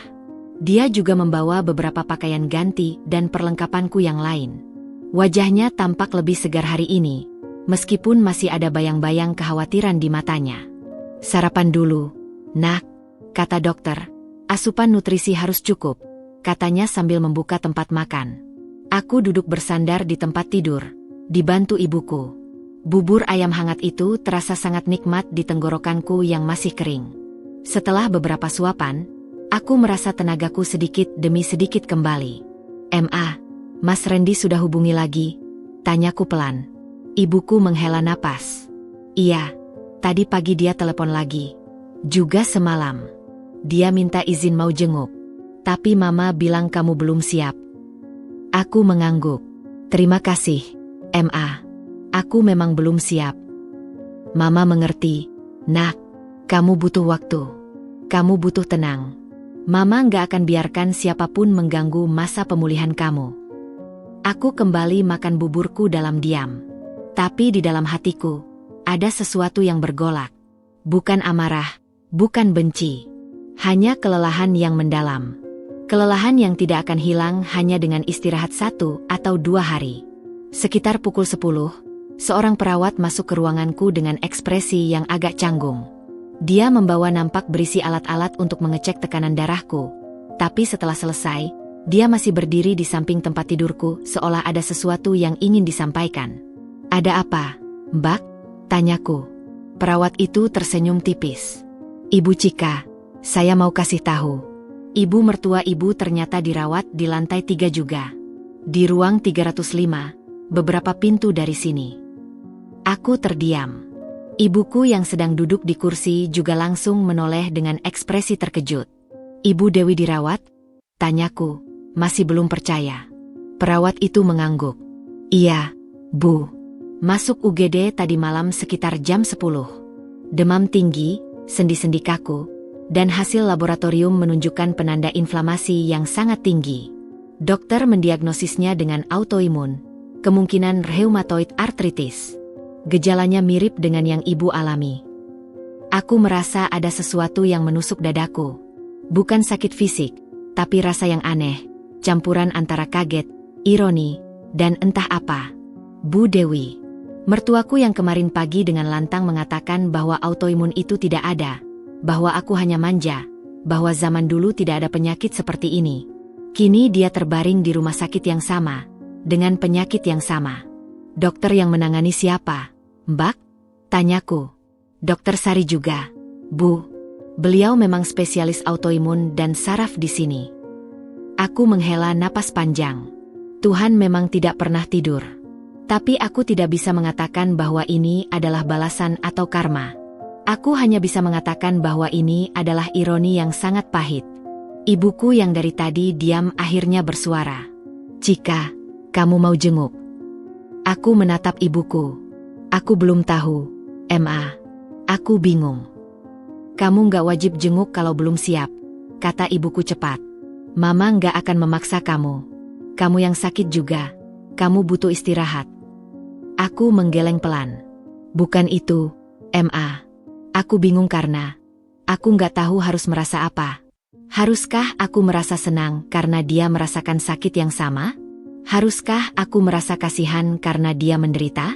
Atau haruskah aku merasa bersalah karena di dalam hatiku ada sedikit kepuasan?" Ibuku menatapku dengan lembut. Dia meraih tanganku dan menggenggamnya erat. "Nak, apapun yang kamu rasakan, itu wajar. Kamu sudah disakiti. Kamu sudah menderita. Tidak ada yang berhak menghakimi perasaanmu. Tapi ingat satu hal, jangan biarkan kepahitan menguasai hatimu. Kamu adalah anak Mama yang baik hati. Mama nggak ingin luka yang mereka buat mengubah kamu menjadi pahit." Aku menunduk. Air mataku menetes pelan. "Tapi bukan berarti kamu harus memaafkan sekarang juga," lanjut ibuku. "Memaafkan butuh proses. Kamu boleh marah. Kamu boleh kecewa. Kamu boleh butuh waktu. Yang penting, jaga hatimu. Jangan sampai luka itu membuatmu menjadi orang yang berbeda." Aku mengangguk pelan. "Aku mencoba, MA. Sementara itu, di ruang 305, Bu Dewi terbaring lemah di atas tempat tidur rumah sakit.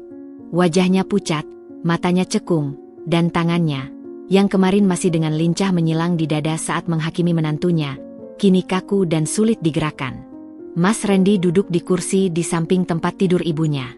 Wajahnya kusut, matanya merah, dan pakaiannya kusut seolah dia tidak tidur semalaman. Dia memang tidak tidur. Setelah mengantar ibunya ke UGD tadi malam, dia hanya bisa duduk di ruang tunggu, menunggu, cemas, dan terus-menerus menghubungi nomor Cika yang tetap saja tidak aktif. Randy, suara Bu Dewi lirih, nyaris tak terdengar. Cika, di rumah sakit ini juga. Mas Randy mengangguk. Iya, MA. Di lantai 3 juga. Beberapa pintu dari sini. Bu Dewi memejamkan mata. Air mata mengalir dari sudut matanya, membasahi pelamin. Ya Allah, ini karma ya, nak? Ibu bilang autoimun itu nggak ada. Ibu bilang Cika manja. Sekarang ibu sendiri yang merasakannya. MA, jangan bicara begitu. Ini bukan karma. Ini hanya kebetulan. Bu Dewi menggeleng pelan meskipun gerakannya membuatnya kesakitan. Bukan kebetulan, nak. Ini peringatan dari Tuhan. Ibu terlalu sombong. Ibu merasa diri ibu paling kuat, paling hebat. Ibu merasa semua orang yang sakit itu lemah, manja, kurang bersyukur. Sekarang Tuhan tunjukkan pada ibu, sakit itu nyata. Sakit itu tidak memandang siapa kamu. Mas Randy menunduk. Dia tidak bisa membantah. Randy, Cika, bagaimana kabarnya? Tanya Bu Dewi dengan suara bergetar. Mama mertua bilang Cika mulai membaik. Tapi dia belum mau ketemu kita. Dia belum siap. Bu Dewi mengangguk pelan. Wajar. Ibu juga nggak akan siap kalau jadi dia. Ibu sudah menyakiti hatinya terlalu dalam. Dia menatap tangannya sendiri.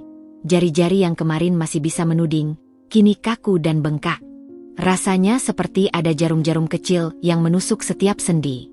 Rasa sakit yang dulu dia anggap hanya manja, kini dia rasakan sendiri. Randy, tolong sampaikan ke Cika kalau ibu minta maaf, bisik Bu Dewi. Ibu tahu ibu salah. Ibu tahu sekarang seberapa berat sakit ini.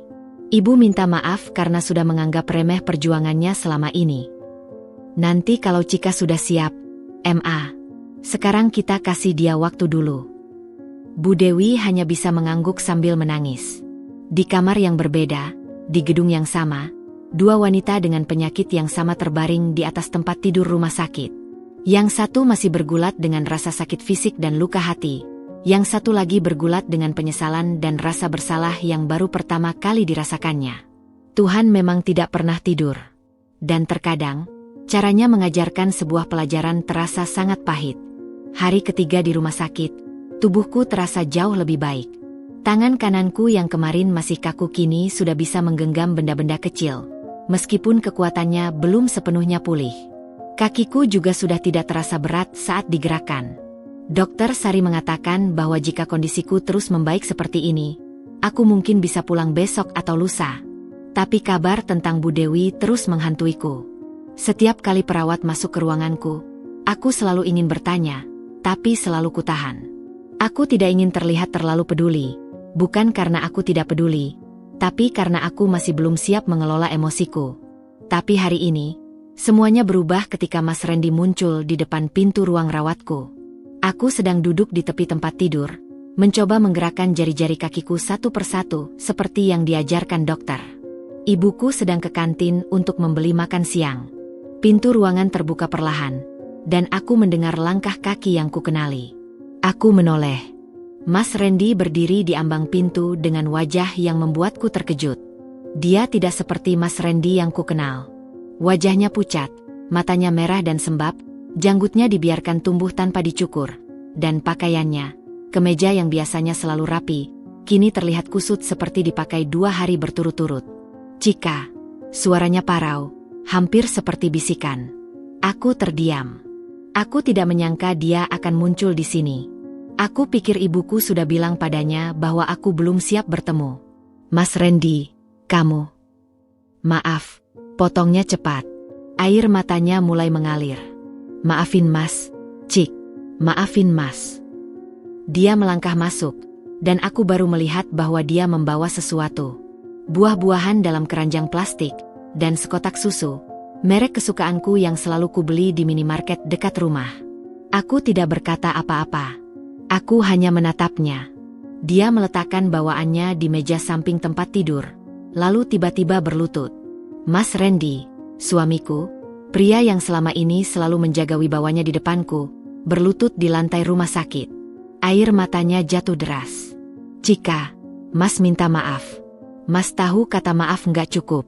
Mas tahu luka yang Mas kasih nggak bisa sembuh cuma dengan kata-kata. Tapi Mas harus bilang. Mas harus minta maaf karena Mas gagal jadi suami yang baik. Aku masih diam.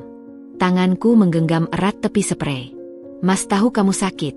Lanjutnya dengan suara terputus-putus. Mas tahu dari awal, sebelum nikah, kamu sudah bilang. Tapi Mas pengecut, Cik. Mas takut sama Mama. Setiap kali Mama bilang kamu manja, Mas sebenarnya tahu itu nggak benar. Tapi Mas takut kalau Mas bela kamu, Mama marah. Mas takut Mama kecewa. Jadi Mas diam. Mas ikut-ikutan. Mas biarin kamu berjuang sendirian. Aku menunduk. Ada sesuatu yang mengganjal di tenggorokanku. 3 tahun, Cik. 3 tahun kamu berjuang sendirian. 3 tahun kamu sakit tanpa ada yang jagain. 3 tahun kamu dibilang manja padahal kamu lagi sekarat. Dan Mas nggak tahu. Mas nggak mau tahu. Mas lebih milih tutup mata biar nggak ribut. Dia menunduk semakin dalam. Waktu kamu pergi, Mas panik. Mas cari kamu kemana-mana. Mas telepon semua orang. Dan ketika Mama mertua bilang kamu di rumah sakit, kamu hampir lumpuh. Kamu datang sendirian dengan taksi. Mas nggak bisa bayangin. Cik, Mas nggak bisa bayangin kamu selemah itu sendirian. Mas seharusnya di samping kamu. Mas suamimu. Tapi Mas malah jadi orang yang menyakiti kamu paling dalam. Aku tidak bisa menahan air mataku lagi. Mereka mengalir tanpa suara. Dan sekarang, Mama sakit. Mas Randy terisak. Autoimun. Sama kayak kamu. Dokter bilang karena stres dan sistem imun yang drop. Mama dirawat di lantai yang sama. Dan setiap kali Mama kesakitan, dia nangis. Dia bilang, Randy, sekarang Ibu tahu. Ibu tahu sakit Cika. Ibu tahu seberapa berat perjuangan Cika. Ibu menyesal. Nak, Ibu sangat menyesal. Mas Randy mengangkat wajahnya. Matanya merah, basah, dan penuh penyesalan. Cika, Mas nggak minta kamu balik sekarang. Mas nggak minta kamu maafin Mas sekarang juga. Mas cuma mau kamu tahu bahwa Mas menyesal. Mas sangat menyesal. Dan Mas akan berubah. Mas janji, Mas akan berubah. Aku menarik napas panjang. Udara terasa berat masuk ke paru-paruku. Mas Randy, kataku akhirnya, dengan suara yang lebih tenang dari yang kurasakan, kamu tahu apa yang paling menyakitkan? Dia menggeleng pelan. Bukan kata, manja, yang kamu ucapkan. Bukan juga karena kamu tidak membelaku.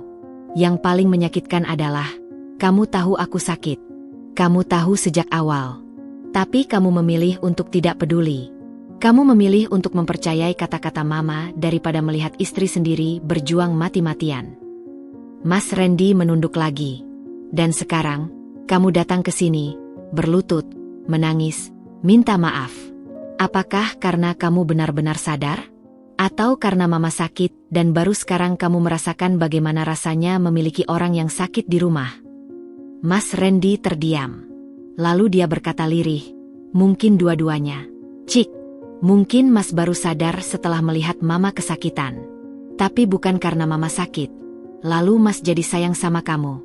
Mas sayang sama kamu dari dulu. Mas cuma bodoh. Mas cuma nggak tahu caranya jadi suami yang baik. Aku menatapnya lama. Pria yang dulu kuanggap sebagai tempat pulang kini berlutut di hadapanku dengan hati yang hancur. Aku tidak tahu apakah ini pertobatan yang tulus atau hanya rasa bersalah sementara. Tapi satu hal yang aku tahu, aku tidak bisa mengambil keputusan dalam keadaan hatiku masih sesakit ini. Mas Randy, Aku belum bisa memaafkanmu, kataku pelan. Bukan karena aku tidak mau, tapi karena lukanya masih terlalu dalam. Aku butuh waktu. Mas Randy mengangguk cepat. Mas ngerti, Cik. Mas akan tunggu. Tapi aku juga tidak bisa membencimu, lanjutku. Karena aku terlalu lelah untuk membenci. Yang aku butuhkan sekarang adalah kesembuhan. Untuk tubuhku, untuk hatiku. Dan aku butuh ketenangan. Mas akan kasih kamu ketenangan, Cik. Mas janji gak akan ganggu kamu sampai kamu benar-benar siap. Aku menghela napas. Sekarang kamu pulang. Jaga mama. Dia juga butuh kamu. Mas Randy mengangguk. Dia berdiri perlahan, masih dengan air mata di pipinya. Sebelum berbalik, dia menatapku sekali lagi. Cika, satu lagi. Mama titip pesan. Dia minta maaf. Dia bilang dia baru tahu sekarang seberapa berat sakit ini. Dia bilang dia menyesal sudah menganggap remeh perjuangan kamu selama ini. Dia minta kamu gak usah jenguk kalau belum siap. Tapi dia ingin kamu tahu bahwa dia berubah. Aku tidak menjawab. Aku hanya menatap jendela di samping tempat tidurku. Mas Randy berjalan perlahan menuju pintu. Di ambang pintu, dia berhenti sejenak. Cika, terima kasih Mas ucapin. Terima kasih masih mau denger Mas. Terima kasih nggak usir Mas.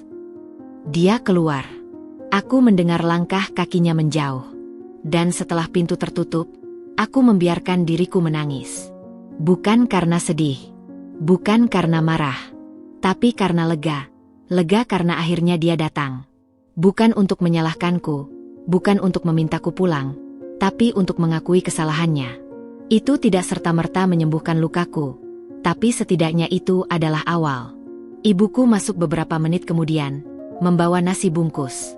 Dia melihat mataku yang merah dan langsung duduk di sampingku. Mas Randy datang, tanyanya pelan. Aku mengangguk. Kamu nangis? Iya, Ma. Tapi ini nangis yang baik. Aku lega. Ibuku memelukku. Kamu istirahat, nak. Semua akan baik-baik saja. Aku memejamkan mata di pelukan ibuku. Untuk pertama kalinya, aku merasa bahwa mungkin semuanya akan baik-baik saja. Hari keempat. Aku sudah diperbolehkan berjalan-jalan kecil di sekitar ruangan oleh dokter. Ibuku menemani, sesekali memegang lenganku ketika kakiku masih terasa sedikit goyah. Kondisiku terus membaik, dan hati pun perlahan mulai lebih tenang. Tapi ada satu hal yang masih mengganjal di dadaku. Bu Dewi. Mas Randy bilang dia dirawat di lantai yang sama. Aku belum pernah menjenguknya, belum pernah melihatnya sejak pagi itu. Sejak dia berdiri di ambang pintu kamarku dengan tangan bersilang dan kata-kata tajam yang masih terngiang di kepalaku. Setelah sarapan, aku duduk di tepi tempat tidur sambil menatap keluar jendela. Matahari pagi bersinar cerah, menyinari pohon-pohon di halaman rumah sakit. Burung-burung berkicau riang, seolah tidak peduli dengan segala duka yang bersemayam di dalam gedung ini. Cika, kamu mau ke balkon sebentar? Biar dapat sinar matahari, tawar ibuku. Aku menggeleng. Ma, aku mau jenguk Bu Dewi. Ibuku yang sedang merapikan selimutku berhenti bergerak. Dia menatapku dengan tatapan yang sulit kujelaskan. Antara khawatir, bangga, dan mungkin sedikit ragu. Kamu yakin, nak? Kamu belum sepenuhnya pulih. Kamu gak perlu memaksakan diri. Aku yakin, Ma. Bukan karena aku terpaksa. Tapi karena aku perlu menutup lingkaran ini. Aku perlu melihatnya. Aku perlu bicara dengannya. Aku gak bisa terus-terusan menghindar. Ibuku terdiam sejenak. Lalu dia menghela napas dan tersenyum lembut.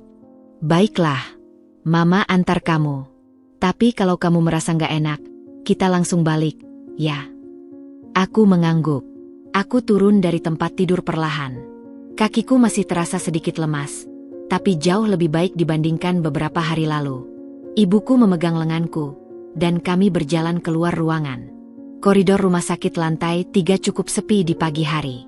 Hanya ada beberapa perawat yang lalu lalang dengan troli berisi obat-obatan. Lampu neon di langit-langit menyala terang. Tapi sinar matahari dari jendela di ujung koridor membuat suasana tidak terasa terlalu dingin. Ruang 305. Pintunya setengah terbuka. Aku berhenti di depan pintu itu. Dadaku berdebar tidak karuan. Ibuku yang merasakan kegugupanku menggenggam tanganku lebih erat. "Mama tunggu di luar." "Ya." "Kamu bicara seperlunya," bisik ibuku. Aku mengangguk. Kutaruh tanganku di gagang pintu, menarik napas dalam-dalam, lalu mendorongnya perlahan. Ruangan itu mirip dengan ruang rawatku. 2 tempat tidur, tapi hanya 1 yang terisi. Bu Dewi terbaring di tempat tidur dekat jendela. Wajahnya pucat, matanya terpejam, dan ada selang infus yang terpasang di tangan kanannya. Tangannya yang lain, tangan yang dulu dengan lincah menyilang di dada saat menghakimiku, terbaring kaku di samping tubuhnya, jari-jarinya tampak sedikit bengkak. Mas Randy tidak ada di sana. Mungkin sedang ke kantin atau ke toilet. Aku melangkah masuk perlahan. Langkah kakiku yang pelan ternyata cukup membuat Bu Dewi membuka matanya. Dia menoleh ke arah pintu, dan ketika matanya bertemu dengan mataku, aku melihat sesuatu yang tidak pernah kulihat sebelumnya di wajahnya. Air mata. Bu Dewi menangis. "Cika." Suaranya parau, nyaris tak terdengar. Tangannya yang kaku berusaha diangkat, tapi hanya terangkat beberapa sentimeter sebelum jatuh kembali ke tempat tidur karena kelelahan. Kamu datang." Aku berjalan mendekat. Aku menarik kursi yang ada di samping tempat tidurnya dan duduk. Mataku menatapnya. Wanita yang dulu begitu angkuh, begitu yakin bahwa dirinya paling benar. Kini dia terbaring lemah, pucat, dengan wajah yang penuh penyesalan. "Bu Dewi," sapuku pelan. Bu Dewi terisak. Tangisnya pecah, tidak lagi tertahan. Air matanya mengalir deras membasahi pelamin dan rambutnya yang kusut. Cika, maafkan ibu. Maafkan ibu, nak. Ibu jahat. Ibu sangat jahat sama kamu." Aku diam. Aku membiarkannya menangis, membiarkan kata-kata itu keluar dari mulutnya tanpa aku potong. Ibu pikir autoimun itu cuma alasan. Ibu pikir kamu cuma manja. Ibu pikir kamu cuma cari perhatian. Ibu nggak tahu, nak. Ibu nggak tahu sakit ini nyata. Ibu nggak tahu sakit ini seberat ini. Dia mengangkat tangannya yang kaku, memperlihatkan jari-jari yang bengkak. "Lihat, Cika. Ibu nggak bisa gerakin jari ibu. Setiap sendi ibu sakit. Rasanya seperti diremas-remas terus. Ibu nggak bisa tidur semalaman karena sakitnya nggak berhenti. Ibu baru sekarang tahu. Ibu baru sekarang tahu bagaimana perasaan kamu selama ini." Aku masih diam. Tapi ada sesuatu di dadaku yang mulai meleleh. Bukan marah, bukan benci, tapi rasa sakit yang selama ini kusimpan mulai mencair. "Dan yang paling ibu sesali," lanjut Bu Dewi dengan suara terputus-putus, "bukan cuma karena ibu nggak percaya sakit kamu, tapi karena ibu bilang kamu manja saat kamu minta tolong. Kamu minta tolong cuma ambilin obat. Cika, cuma ambilin obat. Itu pun ibu bilang kamu manja. Padahal," dia terisak lagi, "padahal sekarang ibu merasakan sendiri. Jari ibu kaku. Ibu nggak bisa ambil air minum sendiri. Ibu butuh Randy ambilin semuanya. Dan kalau Randy bilang ibu manja, ibu nggak tahu ibu bisa apa."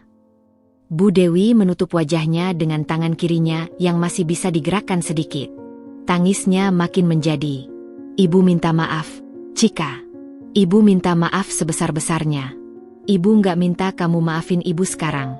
Ibu cuma mau kamu tahu bahwa ibu menyesal. Ibu sangat menyesal.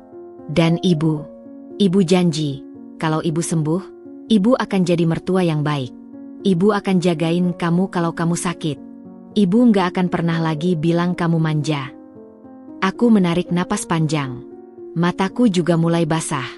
Aku tidak menyangka bahwa melihat Bu Dewi dalam kondisi seperti ini akan sebegini beratnya. Aku datang dengan niat untuk bicara, tapi melihatnya menangis terseduh-seduh di hadapanku membuat semua kata yang sudah kupersiapkan terasa tidak perlu. "Bu Dewi," kataku akhirnya dengan suara yang bergetar, "saya tidak datang ke sini untuk membenci ibu." Bu Dewi mengangkat wajahnya. Matanya merah, basah, penuh harap. "Saya datang karena saya tahu persis bagaimana rasanya," lanjutku pelan. "Saya tahu sakit yang ibu rasakan sekarang. Saya sudah merasakannya bertahun-tahun. Dan saya tidak ingin ibu merasakan apa yang saya rasakan saat itu. Ditolak, dihakimi, dan ditinggalkan saat paling butuh. Bu Dewi terisak semakin keras. Tapi ibu harus tahu. Aku menatap matanya dengan tatapan yang tegas namun lembut. Luka yang ibu buat tidak akan sembuh hanya dengan kata maaf. Butuh waktu. Butuh perubahan. Dan ibu harus merasakan sendiri bagaimana sakitnya agar ibu mengerti bahwa sakit itu bukan drama, bukan manja, bukan cari perhatian. Bu Dewi mengangguk cepat meskipun gerakannya terbatas. Ibu ngerti, Cika. Ibu ngerti sekarang. Ibu janji, ibu akan berubah. Ibu nggak akan pernah lagi meremehkan sakit orang. Ibu nggak akan pernah lagi bilang orang sakit itu manja. Aku tersenyum tipis. Saya percaya, Bu. Tapi saya tidak akan lagi berharap terlalu banyak. Saya akan menjaga diri saya sendiri dulu. Saya butuh waktu untuk memulihkan hati saya. Ibu ngerti, bisik Bu Dewi. Ibu nggak minta kamu langsung percaya. Ibu akan buktikan. Ibu akan tunjukkan bahwa ibu benar-benar berubah. Aku mengangguk. Aku meraih tangan Bu Dewi yang kaku. Tangan yang dulu menudingku dengan sinis, dan menggenggamnya perlahan. Bu Dewi tersentak, lalu tangisnya pecah lagi. Ibu istirahat yang banyak, Bu, kataku. Sembuh dulu. Nanti kalau kita sudah sama-sama sehat, kita bicara lagi. Bu Dewi hanya bisa mengangguk sambil menangis. Tangannya yang kaku berusaha membalikkan telapak tangannya untuk menggenggam balik tanganku, meskipun gerakannya lambat dan penuh kesulitan. Terima kasih, Cika, bisiknya. Terima kasih kamu masih mau datang. Terima kasih kamu nggak membenci ibu. Ibu sayang kamu. Nak, ibu sayang kamu dari dulu. Cuma ibu terlalu bodoh untuk menunjukkan caranya. Aku tidak menjawab. Aku hanya tersenyum. Air mataku akhirnya jatuh juga. Aku berdiri perlahan. Kakiku masih terasa sedikit lemas, tapi aku bisa berdiri tanpa bantuan. Saya pamit dulu, Bu. Saya juga harus istirahat. Iya, Nak. Kamu istirahat yang cukup. Jaga kesehatan kamu. Aku berbalik dan berjalan menuju pintu. Di ambang pintu, aku berhenti sejenak dan menoleh. Bu Dewi. Iya, Nak. Saya akan mendoakan kesembuhan ibu. Bu Dewi tersenyum. Senyum yang tulus, yang tidak pernah kulihat sebelumnya. Terima kasih, Nak. Ibu juga akan mendoakan kamu. Aku keluar dari ruangan itu dengan hati yang terasa lebih ringan. Bukan karena luka itu hilang. Luka itu masih ada, masih menganga. Tapi setidaknya, aku tidak membawa beban kebencian. Aku memilih untuk tidak menjadi seperti mereka. Ibuku yang menunggu di luar langsung memegang lenganku. Gimana, Nak? Kamu baik-baik saja? Aku baik, Ma. Aku lega. Ibuku tersenyum dan mengusap kepalaku. Anak mama baik hati. Mama bangga sama kamu. Kami berjalan perlahan kembali ke ruang rawatku. Di belakang kami, dari ruang 305, terdengar suara tangis Bu Dewi yang masih terus menangis. Bukan tangis karena sakit fisik, tapi tangis karena penyesalan yang mendalam. Tangis yang mungkin menjadi awal dari perubahan sejati. 2 minggu telah berlalu sejak aku keluar dari rumah sakit. Aku memutuskan untuk tinggal sementara di rumah orang tuaku, meskipun kondisi tubuhku sudah jauh lebih baik. Ibuku dengan penuh kasih merawatku setiap hari, memasak makanan bergizi, mengingatkanku minum obat tepat waktu, dan menemani jalan pagi di sekitar kompleks untuk memulihkan tenagaku. Mas Randy datang hampir setiap hari. Tidak pernah lupa membawa buah-buahan atau makanan kesukaanku. Dia duduk di teras rumah orang tuaku, berbincang dengan ayahku, atau sekadar menemani diam jika aku sedang tidak ingin bicara. Dia tidak pernah memaksaku pulang. Dia hanya berkata, "Cika, Mas tunggu sampai kamu siap. Mau seminggu, sebulan, setahun, Mas tunggu." Bu Dewi juga sudah diperbolehkan pulang dari rumah sakit seminggu yang lalu. Kakinya masih sedikit kaku dan dia masih harus menjalani terapi rutin. Tapi kondisinya terus membaik. Aku tahu dari Mas Randy bahwa setiap hari Bu Dewi bertanya kabarku. "Cika bagaimana? Sudah makan? Sudah minum obat? Jangan sampai kambuh lagi." Hari ini, Mas Randy datang dengan wajah yang sedikit berbeda. Ada campuran antara harap dan cemas di matanya. "Cika, Mama minta aku jemput kamu. Bukan buat pulang ke rumah kita. Tapi, Mama mau ketemu kamu di rumah. Dia bilang dia mau bicara sesuatu." Aku terdiam sejenak. Aku menatap ibuku yang sedang duduk di ruang tamu. Ibuku mengangguk pelan memberi isyarat bahwa terserah keputusanku. "Baik," kataku akhirnya. "Aku akan datang." Rumah itu terasa berbeda saat aku masuk. Tidak ada lagi ketegangan yang menyengat di udara. Bu Dewi duduk di kursi ruang tamu dengan tongkat di sampingnya. Begitu melihatku masuk, dia berusaha berdiri meskipun dengan susah payah. "Cika," suaranya bergetar. "Ibu duduk saja, jangan dipaksakan," kataku cepat. Bu Dewi kembali duduk. Matanya berkaca-kaca menatapku. "Cika, Ibu minta kamu duduk. Ibu mau bicara." Aku duduk di sofa di seberangnya. Mas Randy duduk di samping ibunya, menggenggam tangan Bu Dewi yang masih sedikit kaku. "Cika," Bu Dewi memulai dengan napas panjang. "Ibu sudah berpikir selama ibu sakit. Ibu sudah merasakan sendiri bagaimana sakit ini. Dan ibu sadar, ibu sudah sangat keterlaluan sama kamu. Ibu sudah memperlakukan kamu dengan tidak adil selama 3 tahun. Aku diam mendengarkan. Ibu bukan minta kamu langsung pulang dan tinggal di sini lagi. Tapi ibu ingin kamu tahu, rumah ini adalah rumah kamu. Kamu punya hak penuh di sini. Kamu bukan pembantu, bukan tamu, bukan orang asing. Kamu keluarga. Dan ibu berjanji akan jadi mertua yang sesungguhnya. Ibu akan jagain kamu kalau kamu sakit. Ibu nggak akan pernah lagi bilang kamu manja." Bu Dewi mengusap air matanya yang jatuh. "Ibu juga minta maaf karena selama ini ibu terlalu ikut campur urusan rumah tangga kamu dan Randy. Ibu sadar, ibu yang buat kalian jauh. Mulai sekarang, ibu nggak akan ikut campur lagi. Kalian berdua yang punya rumah ini. Ibu cuma numpang tinggal." Mas Randy yang mendengar itu langsung memegang tangan ibunya. "Ma, ini rumah Mama juga." Bu Dewi menggeleng. "Tidak, Nak. Ini rumah kamu dan Cika. Ibu cuma penghuni. Ibu sudah terlalu lama bertindak seolah ini rumah ibu. Sekarang ibu kembalikan hak kalian." Aku menatap Bu Dewi dengan perasaan campur aduk. Wanita yang dulu begitu dominan, begitu merasa paling benar, kini dengan rendah hati mengakui kesalahannya. Aku bisa melihat bahwa ini bukan sekadar kata-kata. Ada perubahan sejati di matanya. Ada kerendahan hati yang tidak pernah ada sebelumnya. "Bu Dewi," kataku akhirnya, "saya terima permintaan maaf ibu. Dan saya tidak akan membenci ibu. Tapi saya juga belum bisa langsung pulang. Saya butuh waktu." Bu Dewi mengangguk cepat. "Ibu ngerti, Nak. Ambil waktu sebanyak yang kamu butuh. Ibu tunggu." Mas Randy menatapku dengan mata yang berkaca-kaca. "Cika, Mas juga minta maaf. Mas janji, Mas akan jadi suami yang lebih baik. Mas nggak akan pernah lagi diam saat kamu butuh dibela.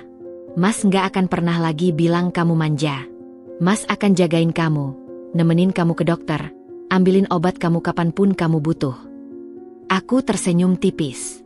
"Aku lihat usahamu, Mas. Dan itu berarti buatku." 3 minggu kemudian, aku memutuskan untuk pulang. Bukan karena terpaksa, bukan karena merasa bersalah. Tapi karena aku merasa siap. Rumah itu bukan lagi tempat yang menakutkan bagiku. Rumah itu adalah tempat di mana aku akan membangun kembali semuanya dari awal. Hari pertama aku pulang, Bu Dewi menyambutku di pintu dengan senyum yang tulus. Dia tidak lagi berdiri dengan tangan bersilang. Dia membuka tangannya yang masih dalam masa pemulihan, dan memelukku dengan lembut. "Selamat datang di rumah, Nak," bisiknya. "Maafkan ibu." Aku memeluknya balik. "Saya sudah memaafkan ibu, Bu. Sekarang mari kita sembuh bersama." Mas Randy berdiri di belakang ibunya, matanya berkaca-kaca. Dia tidak banyak bicara. Dia hanya menggenggam tanganku erat-erat. Malam itu, kami makan malam bersama untuk pertama kalinya dalam waktu yang lama. Bu Dewi memasak sayur asam kesukaanku, Meskipun dia masih harus duduk sambil memasak karena kakinya belum sepenuhnya pulih. Mas Randy membantu menyiapkan meja. Aku hanya duduk dan menikmati kehangatan yang sudah lama tidak kurasakan di rumah ini. "Cika," Bu Dewi berkata sambil menyuapkan nasi ke mulutnya. "Ibu mau minta satu hal." "Apa, Bu?" "Panggil Ibu." "Bukan Bu Dewi. Ibu." Aku terdiam sejenak. Lalu aku tersenyum. "Baik, Ibu." Bu Dewi tersenyum lebar. Mas Randy yang mendengar itu hampir menangis. Dia memegang tanganku di bawah meja dan menggenggamnya erat. "Makasih, Cik," bisiknya. Aku hanya tersenyum. Perjalanan ini panjang dan berat. Luka yang kurasakan tidak akan hilang dalam semalam. Tapi setidaknya, sekarang aku tidak sendirian. Aku punya suami yang mau berubah. Aku punya ibu mertua yang akhirnya mengerti. Dan aku punya diriku sendiri yang ternyata lebih kuat dari yang kukira. Rumah yang dulu terasa dingin kini hangat. Mereka yang dulu menghakimi kini memahami. Bukan karena aku menangis atau merajuk, tapi karena mereka sendiri merasakan bahwa sakit adalah sakit. Tidak ada yang namanya manja dalam penderitaan. Aku belajar untuk tidak membenci. Mereka belajar untuk tidak menghakimi. Dan di rumah ini, akhirnya aku bisa sakit tanpa merasa bersalah.